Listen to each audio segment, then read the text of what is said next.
Locksmith spent his life building 4 giant safes, then picked the one with the highest cracking factor and locked himself in. He thought it would bring out the genius who could open it, but the locksmith had already perfected his craft, and people tried to get him out, but they couldn't. In the end, it became the locksmith's tomb and sank into the sea with his body. But the man he was waiting for appeared 100 years later. The man's name was Tyler.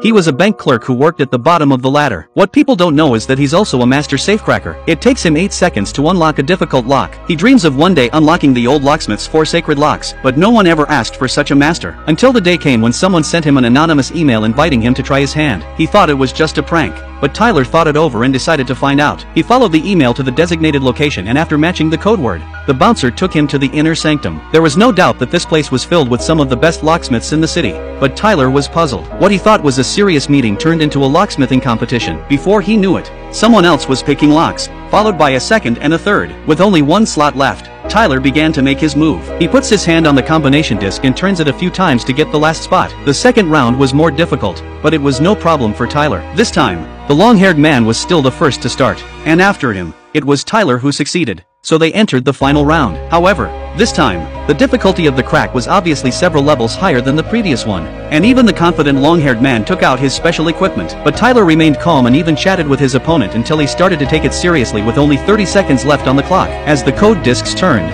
the inner reels were snapped into place with pinpoint accuracy. 1 by 1, 2 by 2. Tyler won the match. What's even more shocking is that the whole process took him less than 10 seconds. At that moment, he was attracted to a fresh woman in the crowd. What he didn't know was that this woman was about to change his life. The next morning, he went to the coffee shop to buy breakfast as usual, but he ran into the curly-haired girl from yesterday. The two of them found a place to sit down, but as soon as they sat down, the curly-haired girl pulled out a few things, but she didn't bring them. She just stole them from the shop. Turns out her name is Lisa and she's a wanted jewelry thief who belongs to an international gang of robbers who approached Tyler with the intention of inviting him to join them. She set up the anonymous emails and the lock-picking contest to test his skills. Obviously, she was pleased with the results. She thought she'd die before she got involved. But Tyler was intrigued by the gang's next target.